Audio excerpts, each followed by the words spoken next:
오늘 주신 하나님의 말씀은 에베소서 4장 13절에서 15절 말씀입니다. 신약 313면에 있습니다. 제가 봉독하겠습니다. 우리가 다 하나님의 아들을 믿는 것과 아는 일에 하나가 되어 온전한 사람을 이루어 그리스도의 장성한 분량이 충만한 데까지 이르리니, 이는 우리가 이제부터 어린아이가 되지 아니하여 사람의 속임수와 간사한 유혹에 빠져 온갖 교훈의 풍조에 밀려 요동하지 않게 하려 함이라. 오직 사랑 안에서 참된 것을 하여 범사에 그에게까지 자랄지라. 그는 머리니 곧 그리스도라. 아멘.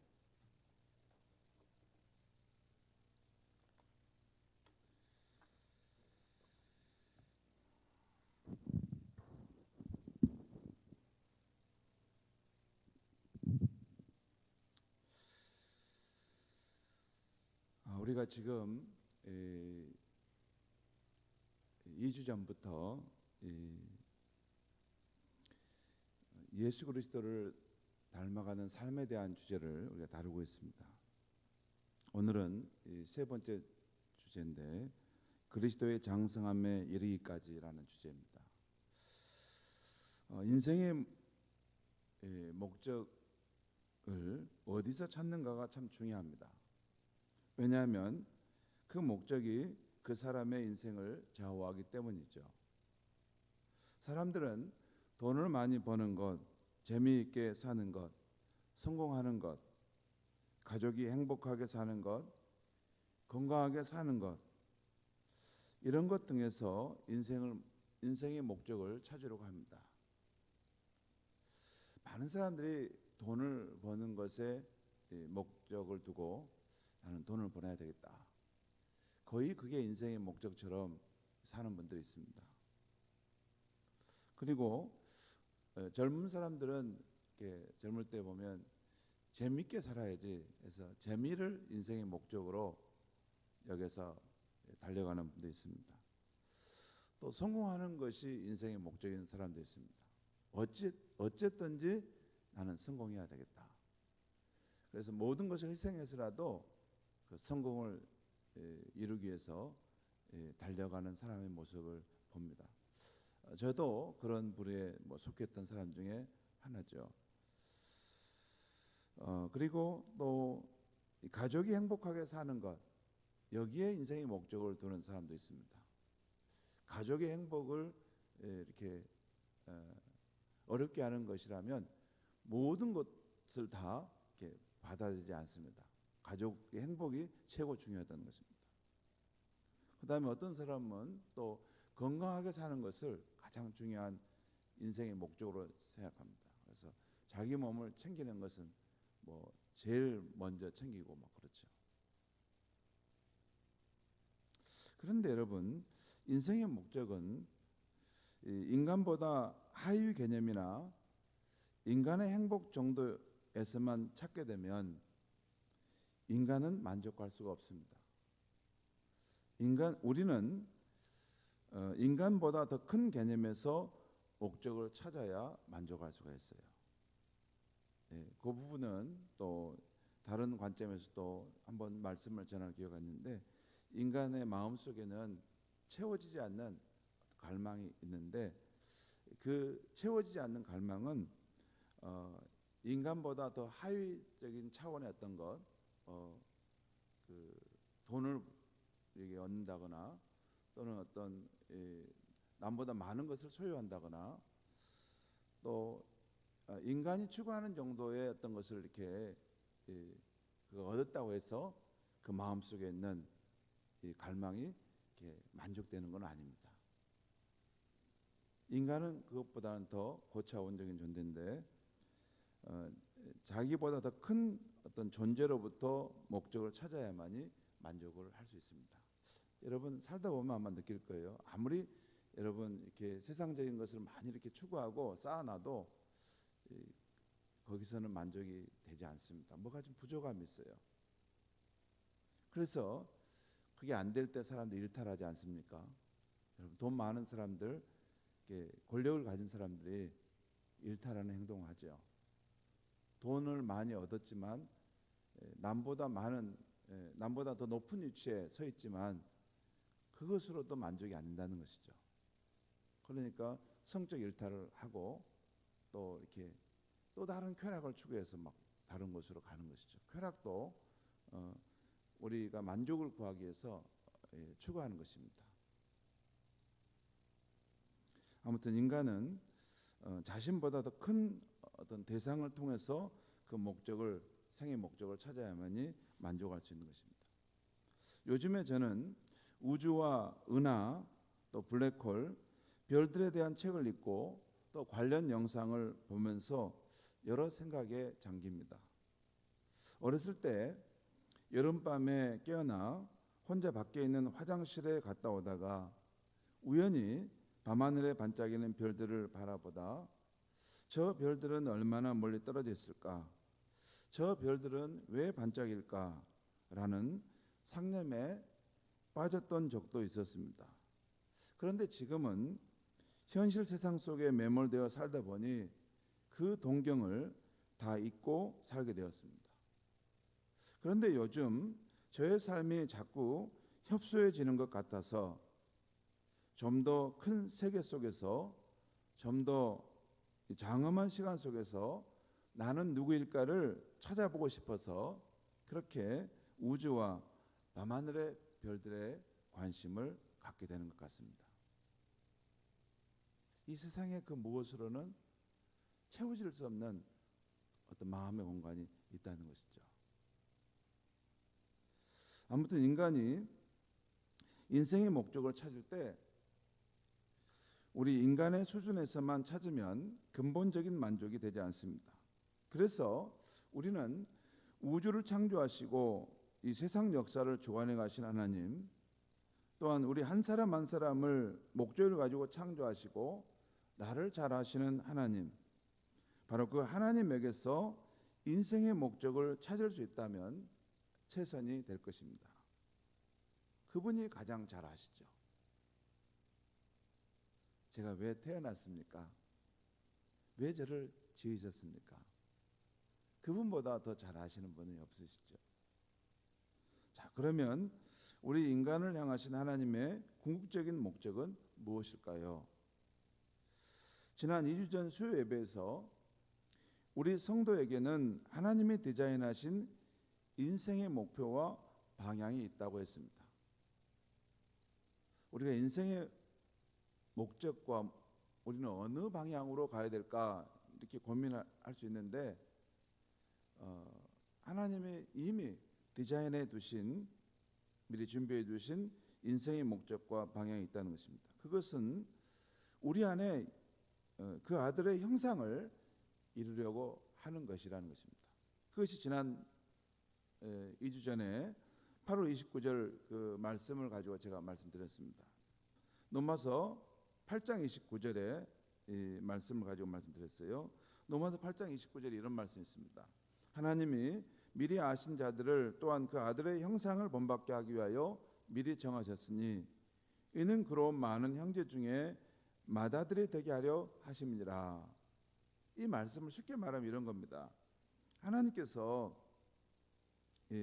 여기 미리 아신 자들을 또 미리 택하시고 또 부르시고 또한 그들을 부르셔서 의롭다 하셨다라는 말이 쭉 나옵니다. 그러니까 이들은 하나님이 선택하신 백성들입니다. 그런데 이 사람들을 이렇게 선택하신 이유는 그 아들, 하나님의 아들의 형상을 본받게 하기 위함이다라는 것이에요. 그렇게 하고 그것은 여기서 그로라는 것은 바로 예수님으로 인해서 그가 많은 형제 중에 맏아들이 되게 하려 하심이니라. 그러니까 하나님의 이 원대하신 뜻은 예수 그리스도를 중심으로 그를 통해 이렇게 새롭게 창조된 하나님의 많은 자녀들을 두시고자 하신 것인데, 그 하나님의 자녀들이 그 하나님의 아들 예수 그리스도의 형상을 본받음으로 온전해져가는 그것을 꿈꾸어서 우리 인생을 선택하시고 또 부르셔서 우리를 구원하여 의롭다 하셨다는 것입니다.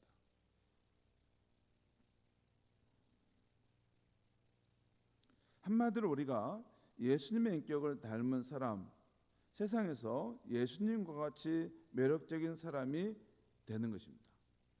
여러분, 그 아들의 형상을 본받기 위함이다.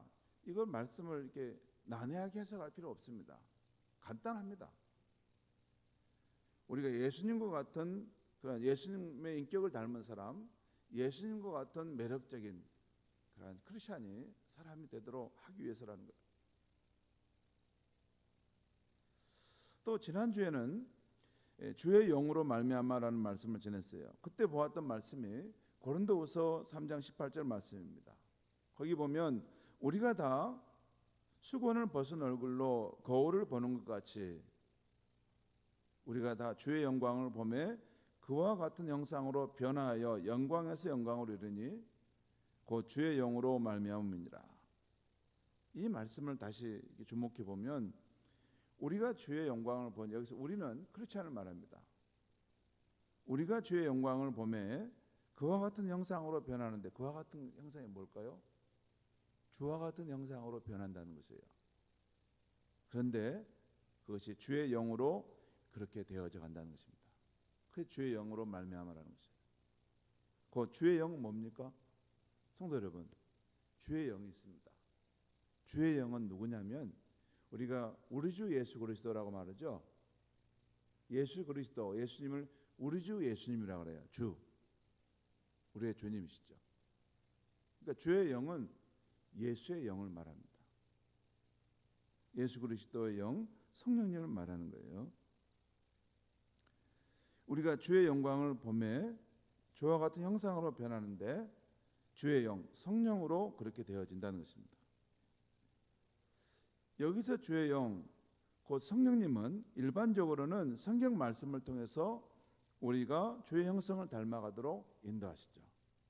그래서 우리가 늘 성경 말씀을 우리가 선포하고 또 우리가 성경 말씀을 읽고 묵상합니다. 하지만 지난주에는 크리스찬이면서 정신의학자인 스카펙 박사의 주장을 통해 성령님은 꿈이나 세미한 음성 그리고 예상치 못한 새로운 생각을 통해서 우리를 인도하시는 말씀을 드렸습니다. 그리고 그런 생각이 떠올랐을 때 성령님이 주시는 생각인가 우리는 점검해야 한다는 말씀을 드렸습니다. 그리고 성령님이 주시는 생각은 언제나 건설적이라는 말씀도 드렸습니다. 파괴적이지 않아요. 그리고 성령님이 우리 삶에서 무언가를 행하실 때 알아채는 것이 중요해요. 굉장히 중요한 표현입니다. 알아채는 것이 필요하다는 말씀을 드렸어요. 여러분, 제가 스카펙 박사의 주장을 말씀드렸던 것은 우리가 주의 성령님의 역사를 말할 때 넓게 인정해서 나를 변화시키려는 주의 성령의 일하심을 놓치지 말자는 것입니다. 어떤 분들은 굉장히 이게 성령의 역사하심을 협소하게 봐요. 그래가지고 이 성경의 말씀, 요 문자만 요걸 매가지고 이게 생각하시거든요. 근데 성령님은 이 성경 안에서만 역사하시지 않습니다. 우리 안에도 역사하시고 사람들과의 관계 속에서도 역사하시고 또 만물을 살리시고 소생케 하시는 능력으로도 역사하신 분이세요. 그러니까 성령의 역사하심을 내가 이게 제한하면 안 됩니다. 물론 그 성령의 역사하심이 과연 진리의 말씀에 맞는가는 검증이 필요해요. 반드시 검증은 필요해요. 그렇지만 나는 이 문자에 있는 성경의 말씀만 이렇게 협의적으로 본다. 그럼 문자주의에 또 빠지게 됩니다. 그것은 근본주의 또 신앙이죠. 그러니까 이 성경의 말씀을 통해 성령께서 우리를 이끌어 가시기도 하시지만 또 이 스카펙 박사님 말씀하신 대로 이 꿈이나 또는 어떤 세미한 음성 또는 어떤 생각들, 우리에게 떠오르는 생각들이 있어요. 그런 것들을 통해서 성령께서 우리의 삶을 이끌어 가신다는 거죠. 여러분, 제가 이 부분에 대해서 그 네 부분 그 우리 순천에 계시는 목사님들 가운데 저희 교회와 비슷한 사이즈의 주로 목사님들이 한 번씩 만나서 같이 이렇게 책을 읽고 이렇게 스터디를 하는데 목회에 대한 이야기 나누고 하는데 이 부분을 스카페 박사의 이 부분을 제가 발제를 했어요. 그분들 앞에서 이렇게 말씀을 이 내용을 들었더니 자신들도 인생의 중요한 순간에 하나님께서 신비한 방법으로 자신을 인도하셨다라고 간증하는 것이었습니다. 그런 현상들이 있다는 것이죠. 저 자신의 경우도 있었어요. 여러분, 누구보다도 말씀의 전문가인 제 자신의 삶에서도 이 성령께서 저를 변화시켜 가시는 어떤 동력, 어떤 현상, 그 다이나믹한 순간은 이 말씀을 통해서도 깨달음이 있었지만 어떤 일상 속에서 어떤 이미지로 어떤 제 마음에 어떤 강한 눌림을 주시거나 또는 어떤 뜻밖의 생각을 주심으로써 저의 삶을 새로운 차원으로 믿음의 단계로 나가게 하셨던 적이 여러 번 있었습니다. 왜 제가 이런 말씀을 계속 드리냐면 여러분, 나는 예수를 믿어도 삶이 바뀐 것이 없다. 나는 예수를 믿어도 늘 그냥 거기서 그 자리다. 늘 매너리즘 속에 빠져 있다. 그런 면들이 탈출하도록 제가 지금 말씀을 드리는 거예요. 여러분, 하나님은 그 살아계신 분이고 또 그의 성령을 통해서 우리 교회와 성도들의 삶을 이렇게 이 변화와 역동적인 삶으로 이끌어 가시는데 우리가 하나님의 말씀을 통해서도 우리의 삶을 이렇게 인도해 가시고 조명해 가시기도 하지만 우리의 삶의 어떤 다양한 상황 속에서 어떤 사건 속에서 또 우리가 어떤 생각을 이렇게 뜻밖의 어떤 생각을 하게 함으로써 어떤 마음의 어떤 감동을 줌으로써 성령께서 우리를 어떤 새로운 믿음의 단계로 이끌어 가시려고 할 때가 있다는 것이죠. 그럴 때 이게 항상 나는 이 성경에서만 그 하나님의 인도하심이 있다라고 생각한 사람은 그 성령께서 자기를 이끌어가는 걸 놓쳐버린 거죠. 그리고 그것을 핑계 삼아서 그냥 새로운 단계로 우리를 이렇게 자기 안에 폐쇄적인 공간 아닌 변화의 삶으로 이끌어가려고 하는 것에 이게 그것을 거부하고 그냥 현실의 삶에 안주하는 그런 길로 계속 갈 수가 있는 것이죠. 두 가지 다 필요합니다. 하나님의 말씀인 이 성경을 통해서 성령께서 우리를 주님의 형상을 따라 따라가도록 우리를 계속 이끌어 가시는 삶의 형도 필요하지만 꿈이나 또 어떤 세미한 생각과 어떤 우리의 삶의 이미지나 또 어떤 우리 삶의 어떤 사건들을 통해서 여러분 이렇게 성령에 민감한 사람은 우리 눈앞에 어떤 일어나는 어떤 사건을 통해서 하나님께서 나를 지금 이렇게 부르시고 있구나, 지금 이런 상황으로 이 길을 만들어가고 있구나, 그것을 볼 수 있어야 합니다. 물론 그것은 여러분 이게 성경은 하나도 안 읽고 성경 하나도 안 읽고 그런 식으로만 인생을 살면 이제 무당이 됩니다. 또 그런 식으로 살면 그 사람은 정신병원에 가야 됩니다. 그렇게 하는 게 아니에요. 성경을 늘 읽고 성경의 말씀, 성경의 하나님의 일하심에 대해서 아주 익숙하고 그 말씀에 대해 정통한 사람이, 자꾸 성경을 많이 읽는 사람이 또 우리의 삶 속에 다양하게 역사할 수 있는 성령의 인도하심도 늘 열어두면 굉장히 삶이 역동적인 삶이 되는 것입니다.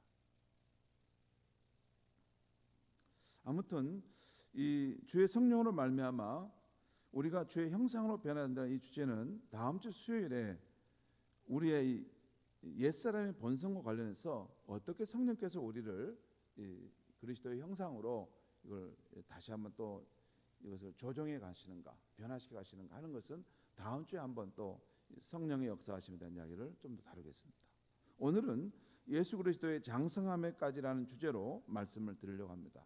오늘 말씀은 에베소 4장 13절을 오늘 4장 13절 말씀으로 다시 한번 우리 같이 한번 4장 13절 한번 읽어보겠습니다. 시작. 우리가 다 하나님의 아들을 믿는 것과 아는 일에 하나가 되어 온전한 사람을 이루어 그리스도의 장성한 분량이 충만한 데까지 이르느니. 여기 보면 그리스도의 장성한 분량이 충만한 데까지 이른다라는 말씀이 있어요. 또 그 뒤에 보면 15절에서도 범사에 그에까지 자랄지라. 그는 모르니 곧 그리스도라. 그러니까 범사에 그리스도에까지 성장할지라 그 말입니다. 범사라는 것은 여러분 모든 영역에서라는 뜻이죠. 이 말씀은 우리의 성장 목표가 예수 그리스도의 장성함에 이르는 데까지라는 것을 말씀하고 있어요. 예수 그리스도의 장성함이란 여러분 이것도 쉽게 말씀드리면 예수님도 어렸을 때 예수님의 모습이 있죠. 갓난아기 때 어렸을 때 예수님의 모습이 있는데 그 모습이 아니라 장성했을 때 예수님의 모습이에요. 예수님이 장성했을 때는 30살 때 있어요. 30살 때 공적 사역에 자신을 드러냈을 때 그때가 장성했던 모습이죠. 바로 그 모습에까지 우리가 성장한다는 것이에요. 그리고 오늘 말씀을 잘 보면 우리가 다 하나님을 아들을 믿는 것과 아는 일에 하나가 되어라는 말씀이 있어요. 이 말씀은 우리가 어떻게 예수 그리스도의 장성함에까지 자라갈까 그 방법을 말씀해 주는 건데요. 우리가 지난주에는 주의 영으로 말미암아 이게 변화가 있다고 했는데 오늘 여기서는 또 다른 부분 말씀해요. 여기서 그 방법을 말씀해 주는데 그 방법은 우리가 예수님을 자꾸 알려고 하고 또 아는 만큼 믿음으로 살아가려 할 때 우리가 점점 더 그리스도의 장성함까지 성장해 간다는 것입니다. 여러분 여기서 우리는 예수 그리스도께서 어떤 분이신가 또 어떤 일을 하시는지 알기 위해서 늘 성경을 가까이 하고 묵상하는 것이 중요함을 말씀하고 있어요.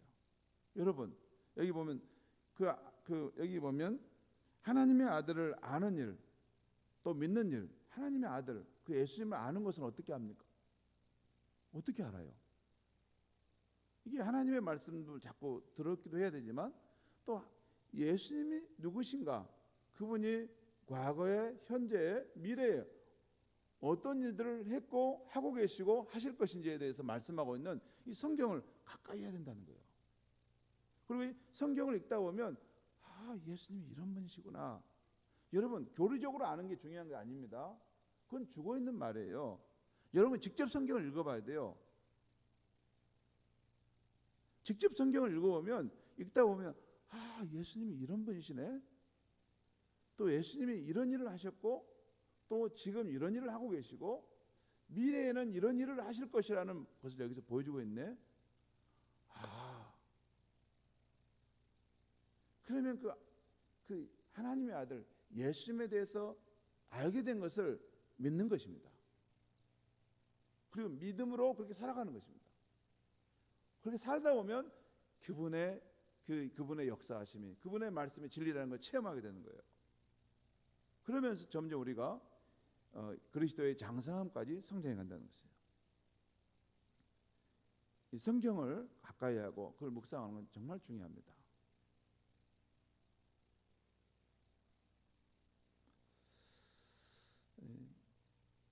오늘 밤에는 우리가 그리스도의 장성함에까지 이르는데 어떤 삶의 영역에서 성장해야 하는가를 살펴보려고 하는 것이에요. 지금 우리가 하나님이 우리의 품은 목적은 예수 그리스도의 형상을 본받는 것이고 또 그걸 어떻게 이루어가는가 할 때 주의 성령을 통해서 우리가 계속 그렇게 변화의 삶을 성령을 따라서 인도함을 받을 때 변화의 삶을 간다는 말씀 드렸습니다. 그리고 바로 조금 전에 앞에서 그 성경의 말씀을 통해 그분을 알고 그분 일하심을 알게 될 때 우리가 점점 그를 닮아간다는 말씀 드렸어요. 그러면 우리가 그리스도의 장성함의 분량을 이룬다면 우리의 어떤 삶의 영역 속에서 그 부분이 성장해 가느냐 하는 것입니다. 누가복음 2장 52절에 이런 말씀이 있어요. 예수는 지혜와 키가 자라가며 하나님과 사람에게 더욱 사랑스러워 가시더라. 이 말씀을 보면 예수님이 성장하신 영역을 보여줍니다.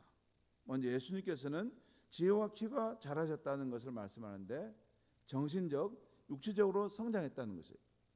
또한 하나님에게 사랑받았다는 것은 영적인 영역에서 성장했다는 것이고 또 사람에게 사랑받았다는 것은 이웃과의 관계에서 성장하셨다는 것을 보여주고 있어요.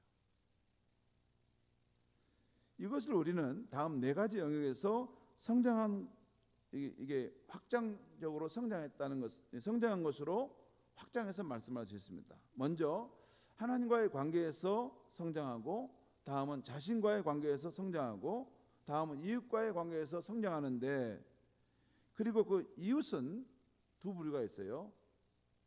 자신의 가족이나 공동체 안에서의 성장을 볼 수 있고, 이웃도 우리가 두 부류가 있죠. 자신의 가족과 공동체, 이너서클에 있는 이웃이 있잖아요. 그 안에서 우리가 성장할 수도 있고, 또는 밖에 있는 세상과의 관계에서 성숙한 것이 있을 수가 있어요. 네 영역이 있을 수 있죠. 먼저 하나님과의 관계 영역입니다.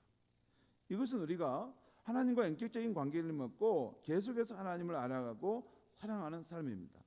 스바냐 3장 17절 말씀을 제가 한 번씩 말씀해 드렸죠. 이 말씀은 굉장히 중요한 거예요. 하나님이 우리에 대해서 어떻게 인격적으로 관계를 맺고자 하시는지. 거기 보면 너희 하나님 여호와가 너희 가운데 계시니 그는 구원을 베푸실 전능자시라. 그가 너로 말미암아 기쁨을 이기지 못하시며 너를 잠잠히 사랑하시며 너로 말미암아 즐거이 부르며 기뻐하시리라 하리라. 이게 하나님께서 저와 여러분을 향해서 품고 계신 그 인격적인 그런 관계에 대한 그런 열망입니다. 바로 우리로 인해서 기쁨을 이기지 못하고 또 잠잠히 사랑하시고 우리로 말미암아 즐거이 부르며 기뻐하시기를 원하신다는 거예요. 여러분, 제한 없는 것입니다. 이것은 이 하나님이 피조물이 우리를 그렇게 사랑하시고자 하셔요. 그렇기 때문에 제한 없이 누구든지 구원함을 받도록 하나님이 그 독생자 예수를 보내시고 그 구원의 역사를 이루신 것입니다. 거기 나오지 않습니까? 누구든지 그를 믿는 자마다 멸망치 않고 영생을 얻게 하리. 누구든지. 그리고 이 인격적인 사랑을 받는 우리도 전적으로 하나님을 사랑하는 것입니다. 그것이 마태복음 22장 37절인데 예수께서 이르시되 내 마음을 다하고 목숨을 다하고 뜻을 다하여 주 너의 하나님을 사랑하라 하셨으니, 여러분 우리 피택자 교육에서도 이 부분 말씀했는데, 여러분 하나님께서 우리에게 자신을 사랑하라고 하시는데 이게 뭐 좀 이게 그냥 사랑하라고 하면 좋겠는데 마음을 다하고 목숨을 다하고 뜻을 다해서 사랑하라고 하니까 엄청 부담스럽잖아요. 그렇죠? 그렇게 하는 건 좀 어려운데 왜 이렇게 말씀하실까? 여러분 하나님께서 우리에게 그렇게 하라고 말씀하셨을 때는 하나님께서 먼저 우리를 그렇게 사랑하신다는 의미입니다. 그런 뜻이에요.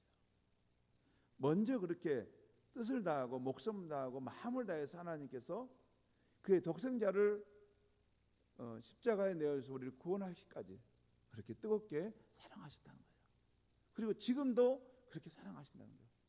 우리가 그것을 이걸 그 하나님의 그런 마음을 우리 전달하지 못해서 그렇지, 여러분 하나님이 우리를 사랑하시는가는 그 가득한 안목의 이 별빛 사이 속에서 그 빛이 우리 가운데 오는 것처럼 우리의 마음 속에 하나님의 사랑은 계속 오고 있는 것입니다.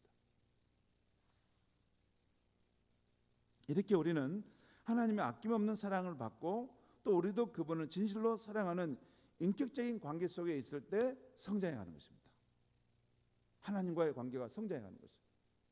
그리고 그렇게 살아갈 때 행복한 것은 당연하죠.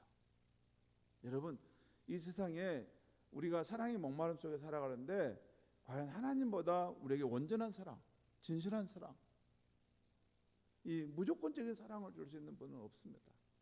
부모조차도 한계가 있어요. 그 사랑을 받고 사는 인생이 행복하지 않을 수 없죠. 두 번째는 나 자신과의 관계 영역에서 성장하는 것입니다. 하나님은 내가 내 자신과의 관계에서 나를 사랑하기를 바라십니다. 내가 너를 사랑한 것처럼 너도 너를 사랑하라. 인간은 자신을 사랑한 만큼만 다른 사람을 사랑할 수 있습니다. 그리고 인간이 자신을 사랑하려면 무엇보다도 이 무한한 사랑의 원천이신 그 하나님으로부터, 하나님은 나를 사랑한다는 것을 내가 알아야 돼요. 그 관점으로 자신을 있는 모습 그대로 인정하고 받아주는 것이 필요합니다. 여러분, 사람들과의 세상 속에서는 이런 사랑은 받을 수가 없어요. 사람들의 사랑은 조건적이죠. 사람들은 우리에게 줄 수 있는 사랑 자체가 제한되어 있기 때문에 조건적이에요. 그렇지만 하나님은 무한한 사랑을 가지신 분이기 때문에 우리에 대해서 주실 때 조건적으로 사랑하지 않아요. 아낌없이 다 주고도 또 줄 수 있는 그 사랑을 가지고 계신 분이기 때문에. 사랑이 목마르거든 세상에 있는 그 무엇을 붙들고 울 것이 아닙니다. 사랑의 원천이신 하나님 앞에 나와서 눈물로 부르짖으면 하나님의 사랑이 우리 마음 가운데 부어질 것입니다. 물론 내 자신을 사랑한다고 할 때 예수 믿기 전에 자기중심적인 본성이나 육체적인 욕망들까지도 사랑한다는 걸 말하는 아니에요. 그런 것까지 사랑하는 거잖아요. 그것은 나쁜 자기사랑이에요. 거짓된 자기사랑이에요. 참된 자기사랑은 하나님께서 은혜로 나를 받아주신 것, 또 그의 자녀 삼아주신 것, 그 백성이 영광스러운 백성이 되게 해주신 것, 이것을 내가 받았음을 인정하고 그 권리를 주장하면서 사랑하는 거예요. 그리스도를 믿기 전에 그 옛본성의 나, 자기중심적인 나, 하나님을 믿기를 거부했던 그 나는 부정하고 하나님을 사랑하고 하나님을 경외하는 그 나, 하나님의 사랑받는 자녀로서의 나, 그리스도 안에서의 새로운 피조물로 된 나, 나는 새로운 피조물이야 하는 이 나를, 그것을 사랑하고 또 그런 삶을 자꾸 추구하다 보면 아주 건강한 자아상을 가진 그런 사람이 될 수 있습니다. 그 다음에 세 번째는 가족이나 공동체 영역에서의 성장입니다. 마태복음 22장 39절에 예수님 말씀하셨죠. 내 이웃을 내 자신과 같이 사랑하라. 내 이웃을 사랑하라는 것입니다. 하나님과 인격적인 관계 속에서 사랑의 공급을 받고 또 하나님이 기뻐하시는 관점으로 나를 사랑하게 되는 사람은 그 사랑의 힘과 남은 에너지를 가지고 가족과 이웃을 사랑할 수 있게 됩니다. 그게 가능해져요, 여러분. 그 질서를 모르기 때문에 그러죠. 질서를 몰라. 이게 사랑이 고갈되어 있는데 하나님으로부터 오는 사랑도 받은 적이 없는데 그냥 이 가족을 사랑하고 사람을 사랑을 하니까 이게 됩니까? 이게 내 안에 사랑이 없는데, 그러니까 갈등과 분쟁을 일으키고 오히려 더 관계를 어렵게 만들죠. 하나님께로부터 오는 이 사랑을 공급받은 사람들은 그 가족 안에서 불편한 관계를, 힘든 상황을 그걸 품어 안을 수 있는, 품고 인내할 수 있는 이 마음이 있어요. 수용할 수 있는 마음이 있어요. 그게 어디서부터? 하나님께로부터 오는 사랑을 많이 받고 있기 때문에.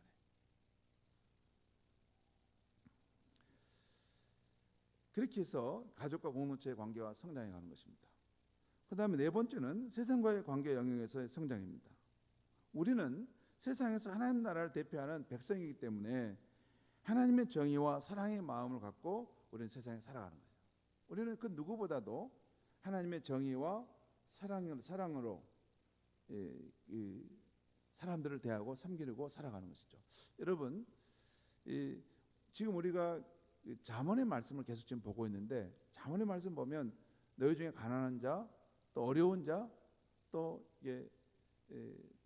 양식이 없는 자를 외면치 말고 그를 돕고 그를 사랑하라, 그런 표현들이 계속 나오죠. 그런 표현이 나와요. 그건 하나님이, 사랑이 하나님이기 때문에 우리에게 그걸 말씀하신 거죠. 또 하나 우리가 정의라는 관념이 중요한데, 정의 안에는 여러 가지 개념이 들어가 있어요. 정의 안에는 공평, 공정, 공존 다 들어가는 개념입니다. 공평한 것이 뭔지 아시죠, 여러분? 또 공정한 것이 뭔지 아시죠? 또 그리고 공존하는 삶, 이게 하나님의 정의 관념에 다 들어가는 거예요. 강한 자만 승자 독식의 삶을 사는 게 아니라 약한 자도 하나님이 지으시고 함께 우리 형제 자매로 살아가도록 했기 때문에 그 약한 자라, 힘이 없는 사람과 함께 공존해가는 삶도 하나님의 정의의 일부분이라는 거예요. 그러니까 우리가 하나님의 정의와 사랑으로 살아간다고 할 때 이 정의 안에는 포괄적인 의미가 있어요. 공평, 공정, 공존. 요즘에 보니까 이 국민의힘에서 공존에 대한 이야기를 하고 있는 것 같더라고요. 공존. 공존도 정의의 한 중요한 부분입니다. 하나님이 지으신 이 세상 속에 보시기에 참 좋았더라. 그 세상 속에는 이런 하나님의 정의와 사랑으로 지배되는 세상인데 그것이 깨진 거죠. 근데 우리가 하나님의 백성 회복되었으니까 우리는 이제 그렇게 사는 사람들이 돼야 되는 것입니다. 그리고 우리는 또 세상 사람들이 우리 안에 있는 소망의 이유를 물을 때 대답할 수 있는 전도의 사명을 갖고 사는 사람들. 우리는 베드로전서 3장의 말씀처럼 예수를 마음의 주로 삼아 거룩하게 하고 소망에 관한 이유를 묻는 사람들에게 대답할 말을 준비하고 늘 살아가야 될 사람들인 것입니다. 그것이 우리의 이 세상에서의 이 관계 영역이 성장해 간다는 거예요. 우리가 복음을 확신하고 복음을 전할 수 있는 사람으로까지 성장해 가는 것. 그것이 예수 그리스도의 장성한 분량까지 성장하는 것입니다. 그리고 이 모든 과정은 점진적으로 성장해 가는 것이고 결국에는 예수 그리스도의 장성까지 이르는 것이에요. 여러분, 우리가 세례를 받잖아요. 세례를 받으면 두 가지를 우리가 예수님에 대한 신앙 고백하기 때문에 그렇습니다. 하나는 예수님이 나의 구세주라는 거예요. 죄로부터 나를 건져주셔서 하나님과의 관계를 회복해 주신 분이라는 거예요. 또 하나는 예수님이 나의 주님이라는 거예요. 예수님을 내 삶을 다스리시는 하나님 나라의 이 통치자로서 인정하고 그의 백성으로 살겠다고 하는 것이 세례의 의미입니다. 두 가지가 있어요. 그런데 여러분, 예수를 내 삶의 주로서 받아들이고 그 나라의 백성으로 살다 보면 이렇게 여러분 계속 그 성령의 이끌러주심 따라서 내가 순종하며 나아가다 보면 점차적으로 처음에는 이렇게 거칠었는데 처음에는 이게 그 형상이 안 나왔는데 점점 우리 안에 하나님과의 관계에서 자신과의 관계에서 가족과 이웃과의 관계에서 세상 속에서 이 예수 그리스도의 형상이 점차 형성되고 이루어져 가는 것입니다.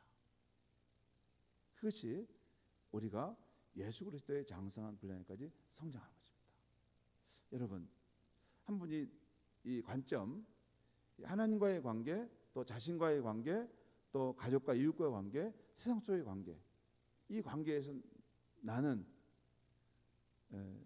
내가 잘하는 것은 어디고 내가 약하는 것이 어딘가 꼭 생각해 보셔야 됩니다. 보통은 하나님과의 관계만 이렇게 집중되어 있고 다른 부분은 약하죠. 자신에 대해서도 굉장히 열등감이나 자신에 대해서도 부정적인 자아상을 가지고 있는 것도 있고 또한 가족이나 이웃과에 대한 관계에도 관계가 늘 갈등과 어려움 속에 있을 수도 있고 세상 속에서도 그 빛된 모습의 삶을 살지 못할 수 있습니다. 아무튼 이 부분을 생각하되 근데 가장 중요한 원천은 하나님과의 인격적인 관계 속에서 오는 사랑의 공급입니다. 그게 제일 중요해요. 거기서부터 이 하나님으로부터 오는 사랑의 능력, 그분에게 인정받음, 그분이 내 편이시고 내 삶에 함께 하신다. 이것이 있는 사람들은 그 사랑의 힘을 충전받은 사람들은 이 가정에서 또 이웃과의 관계에서 공동체에서 세상 속에서 자신에 대해서도 긍정적인 마음을 가지고 하나님 나라의 백성으로 살아갈 수 있다는 것입니다. 우리 성도님들과 제가 요즘에 저는 제가 그렇게 살고 싶습니다. 제가 그렇게 살고 싶어서 지금 그 목표를 정하고 노력하는데 앞으로 우리 교회 안에 예수 그리스도의 장성한 분량을 향해서 계속 성장해가는 그런 귀한 분들이 많아지기를 주의 이름으로 축원합니다. 기도하겠습니다. 하나님 아버지, 오늘 이 밤에 예수 그리스도의 장성한 분량으로 성장하는 삶이 어떤 것인지를 네 가지 성장의 영역을 통해 말씀해 주었습니다. 하나님 아버지, 우리가 예수를 주로 고백하고 또 성령을 의지하여 살아가는데 우리의 삶이 하나님과의 관계에서 내 자신과의 관계에서, 가족과 이웃과의 관계에서, 세상 속에서의 영역 속에서 계속해서 점진적으로 성장해 갈 수 있게 하여 주시옵소서. 사람들이 우리의 모습 속에서 예수님의 형상을 보게 하시고 예수님의 매력적인 그런 모습을 발견할 수 있게 하여 주시옵소서. 예수님의 이름으로 기도하옵나이다. 아멘.